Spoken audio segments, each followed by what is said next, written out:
오늘 말씀에 보면 모든 것을 다 가졌지만 두려움에 사로잡힌 헤롯 왕이 나오고 있습니다. 예수님이 베들레헴에서 태어나실 때에 동방의 박사들이 별을 보고 예루살렘까지 왔습니다. 그리고 왕궁에 들어가서 유대인의 왕으로 나시니가 어디 계시냐, 혹시 왕궁에 계실까 싶어서 우리가 동방에서 그의 별을 보고 경배하러 왔다. 그럴 때 3절에 보니까 헤롯 왕과 온 예루살렘이 듣고 소동한지라 그랬습니다.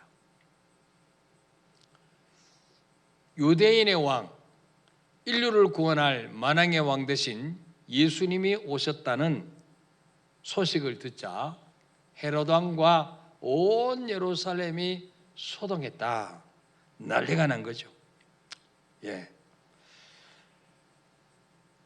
자, 아기 예수가 이 땅에 오셨는데 이 헤롯 왕은 극도로 불안했습니다. 그래서 대제사장들을 부르고 성경 전문가인 서기관들을 다 모아서 그리스도가 어디서 나겠느냐 그랬더니 구약에 미가서에 예언하기를 베들레헴으로 오신다고 했습니다. 그래서 헤롯이 박사들에게 그 별이 언제쯤 나타났느냐 그거를 묻고 베들레헴으로 보내면서 너희가 가서 그 아기를 만나면 나에게도 이야기해라. 그러면 나도 그분에 가서 경배하겠다. 그렇게 말합니다. 사실은 아기를 죽이려고 지금 하는 거죠. 근데 기다려도 박사들이 오지 아니하니까 왜 하나님이 꿈속에 나타나셔서 헤롯에게로 돌아가지 마라. 다른 길로 가라. 그래서 기다려도 안 오니까 16절에 보니까 헤롯이 박사들에게 속은 줄 알고 심히 노하여 사람을 보내어 베들레헴과 그 모든 지경 안에 있는 사내 아이를 박사들에게 자세히 알아본 그때를 기준하여 2살부터 그 아래로 다 죽이니 그렇습니다. 유대인의 왕으로 오셨다면 자기 왕위가 위태로우니까 아예 그냥 싹을 잘라버리겠다. 그래서 2살 아이의 사내 아이, 여자아이는 안 죽이고 메시아 예수님이 남자로 오신다는 이야기를 듣고 사내 아이는 다 죽였다 그랬어요. 도저히 상상할 수 없는 끔찍한 만행을 저질렀습니다. 이 헤롯이 무엇 때문에 그렇게 두려워했을까요? 첫째는 그는 이방인이었습니다. 유대인이 아니었습니다. 다시 말하면 하나님의 백성이 아니었다. 하나님의 선택받는 백성이 아니었다. 헤롯은 에돔 사람이에요. 에서의 후예입니다. 유대인이 아닌데 지금 유대인의 왕 노릇을 하고 있습니다. 이 출발 자체가 잘못된 거죠. 그의 가문이 이 자리를 유지하기 위해서 얼마나 많은 사람을 죽이고 술수를 쓰고 거짓을 했는지 알 수 없습니다. 아무리 화려한 왕궁에 살아도 수많은 군사가 헤롯을 지키고 있어도 작은 아기의 탄생 앞에서 여지없이 평강이 깨어지고 두려움이 탄로가 났습니다. 인간이 가지고 있는 두려움의 가장 큰 원인은 존재론적인 두려움입니다. 나의 정체성이 하나님의 백성이고 하나님의 자녀라고 하는 확신 있는 사람은 어떤 환경 속에서 두려워할 이유가 없습니다. 근데 이 헤롯 왕은 자기는 하나님의 백성이 아니라는 것을 너무나 잘 알고 있습니다. 하나님의 선택받은 백성이 아니라 이방인이라는 것을 너무나 잘 알고 있었습니다. 여러분, 하나님 없는 불신자들이 왜 온갖 것을 다 가져도 불안합니까? 그들의 인생을 책임져 줄 보호자가 없기 때문에. 자신들이 자기를 잘 알아요. 예. 그러니까 나라고 하는 인간은 얼마나 연약하고 불완전한 존재인지를 알기 때문에 온갖 것 다 가져도 불안한 거죠. 왜 집을 한 채, 두 채, 세 채 막 계속 삽니까? 언제 무너질지 모르니까. 예. 그냥 쌓아놓는 거예요. 예. 이 헤롯 왕은 겉으로 볼 때는 왕입니다. 권력이 있습니다. 자기를 지키는 호위병들이 있습니다. 예. 자신의 안전을 위해서 요새도 세웠습니다. 그런데 그 안에 하나님이 안 계시니까 불안한 거죠. 두려운 거죠. 예. 두 번째로 왜 헤롯이 이렇게 아기 예수의 탄생 소리를 듣고 이렇게 두려워 떨었느냐? 2살 밑에 사내아이를 다 죽일 정도로 이렇게 아주 끔찍한 반응을 저지를 수밖에 없었냐? 두 번째 이유는요, 왕권을 빼앗길까 싶어서 두려웠습니다. 왕권을 빼앗길까 싶어서. 왕의 자리에 계속 머물러 있고 싶기 때문입니다. 이 헤롯 왕은요, 유대인의 왕자리를 유지하기 위해서 유대인이 기뻐하시는 성전을 지어줬어요. 무려 46년 동안 걸려서 아주 그 벽돌 사이에 금도 넣고 엄청나게 아름답게 지었습니다. 그래서 제자들이 헤롯 왕이 지은 성전을 보고 감탄했습니다. 예수님, 저 성전 보십시오. 얼마나 아름답습니까? 그때 주님 뭐라고 말씀했어요? 멀지 않아 돌 위에 돌 하나 남김없이 다 무너질 것이다. 헤롯 왕은 유대인을 기쁘게 하기 위해서, 유대인의 환심을 사기 위해서 아름다운 성전을 46년 동안 걸려 지었지만 한 번도 그 성전에 들어가서 하나님 앞에 예배한 적이 없습니다. 예. 또 이 헤롯 왕은 로마 황제 가이사에게 잘 보여야지 왕위를 계속 유지할 수 있으니까 이 가이사를 위해서 도시들을 세웠습니다. 그리고 자기 안전을 위해서 요새들을 많이 세웠습니다. 그러나 어떤 화려한 건물도 그의 두려움을 막아줄 수가 없었습니다.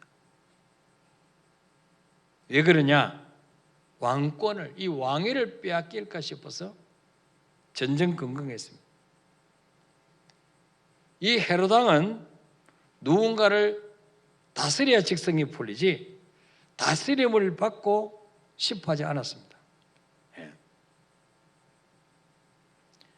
여러분, 예수 믿는다는 말이 무엇입니까? 나는 죽고 예수로 사는 것입니다. 지금까지는 내가 인생의 주인의 자리에 앉았어. 내가 왕노로 됐어요. 그런데 이제는 뭡니까? 나는 주님의 발 아래에 내려가고 주님을 내 인생의 왕의 자리에 올려드리는 것입니다.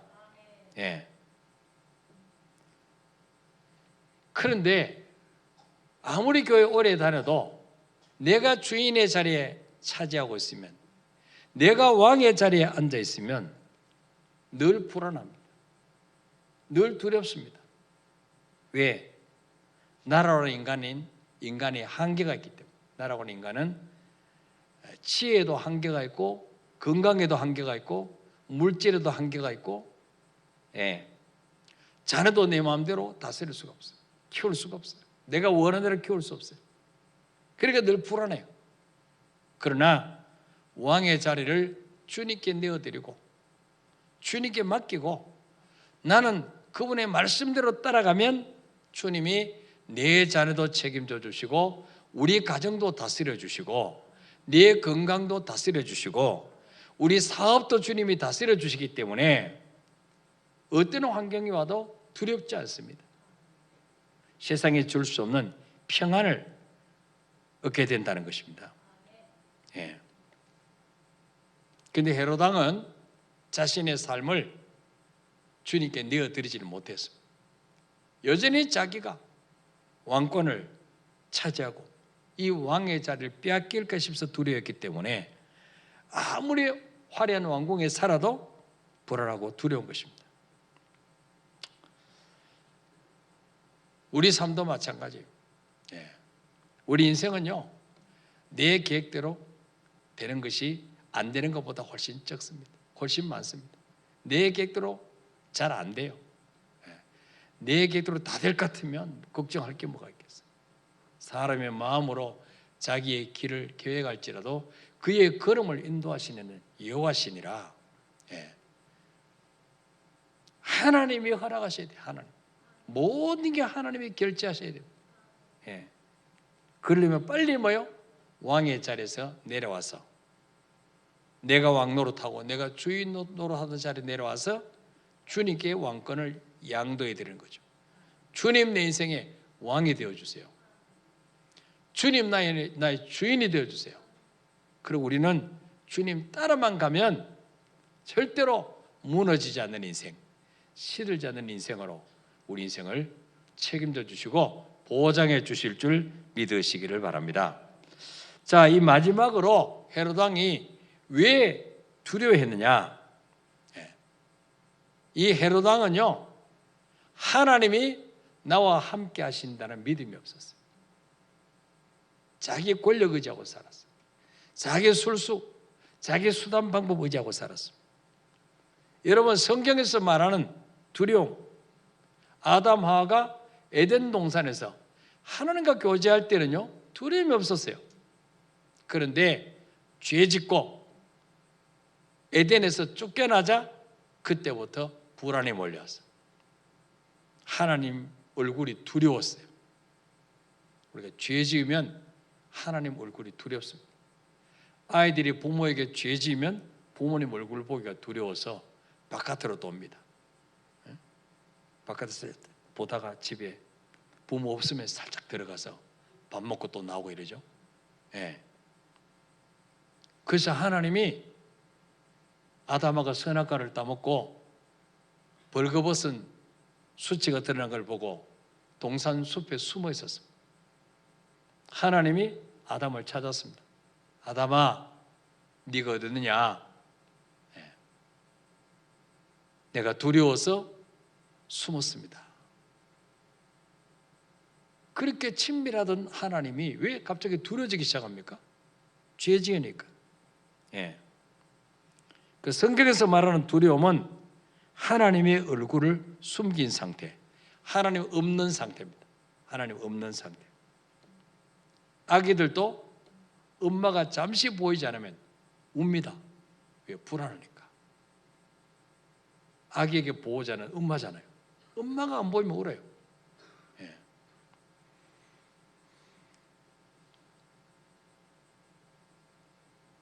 그러니까 우리 삶 속에 두려움이 몰려오는 이유는 죄 때문에 두려움이 오는 거죠. 헤롯의 근본 문제는 그의 죄 때문입니다. 죄. 이사야서에서는 죄악으로 우리가 소멸한다 그렇게 말씀합니다. 하나님 우리에게 얼굴을 보여주시고 하나님이 함께 하셔야 두려움이 사라집니다. 예. 엄마 얼굴 안 보이면 울던 아이가 엄마가 다시 밖에서 들어서 엄마 여기 있어 그러면 울음을 뚝 그치는 거 똑같아요. 예. 우리가 하나님 얼굴이 안 보일 때 두렵습니다. 하나님이 내 곁을 떠난 것처럼 느껴지고 하나님의 손길이 안 느껴질 때 불안하게 돼요. 두렵게 되는 것입니다. 예. 하나님께서는 하나님의 백성들에게 어떤 약속을 하셨습니까? 이사야 41장 10절에 두려워 말라 내가 너와 함께함이니라. 예. 이거는 하나님이 전해주신 약속이에요. 그런데 헤롯 왕은 이 약속을 받지 못한 사람. 헤롯 왕에게는 이 약속이 없어요. 예. 예수님이 왜 오셨습니까? 우리와 함께하기 위해서 오셨습니다. 우리 함께 하시겠습니다. 그래서 그의 이름을 임마누엘 하리라. 임마누엘의 뜻이 무엇입니까? 하나님이 우리와 함께 계신다. 예. 우리 삶 속에 어떤 문제가 몰려와도 하나님이 나와 함께 하신다는 이 믿음만 있으면, 이 확신만 있으면 우리는 모든 두려움과 염려에서 해방될 줄 믿으시기를 바랍니다. 이 헤롯 왕은 자기 욕심에만 집중하는 왕이었습니다. 자기 마음에도 평안이 없었습니다. 이런 왕이 백성들의 고통과 두려움에 관심이 있을 리가 없습니다. 화려한 건물이 있고 권력이 있고 요새가 있고 자기를 지켜주는 군인이 있어도 평강의 왕 주님을 만나기 전까지는 참 평안이 없습니다. 예. 그래서 여러분, 오늘 우리는 무엇 때문에 두려워합니까? 예. 우리는 하나님의 자녀입니다. 하나님이 나와 함께 하십니다. 그래서 우리는 뭐요? 그런데도 두렵고 염려, 불안이 몰려오는 것은 내가 왕의 자리에 앉았기 때문에. 예. 빨리 그 자리에서 내려와서 주님을 주인의 자리에, 왕의 자리에 모셔드리면 그때부터 두려움이 사라집니다. 예수 믿는다는 말은 주님께 다 맡긴다는 말이에요. 내 생명도 맡기고 건강도 맡기고 물질도 맡기고 자녀도 맡기고 내 미래도 다 맡기는 거예요. 맡기면 책임지셔. 그래서 목욕탕에 들어가면 주인에게, 귀중품은 주인에게 맡기세요. 주인에게 맡기지 않는 귀중품은 책임지지 않습니다. 주인백 이렇게 써놨어요. 여러분, 주님께 맡기지 않는 거 책임지지 않습니다. 맡기면 책임지십니다. 아직까지 주님께 맡기지 못한 게 뭐가 있습니까? 여전히 내가 붙들고 있어야 직성이 풀리고 안전하다고 느끼고, 그게 뭐가 있습니까, 여러분? 빨리 내려놓으시고 맡기셔서 주님 주시는 평안, 주님 주신 행복을 날마다 누리며 살아가기를 주의 이름으로 축복합니다. 자, 우리 찬양합시다.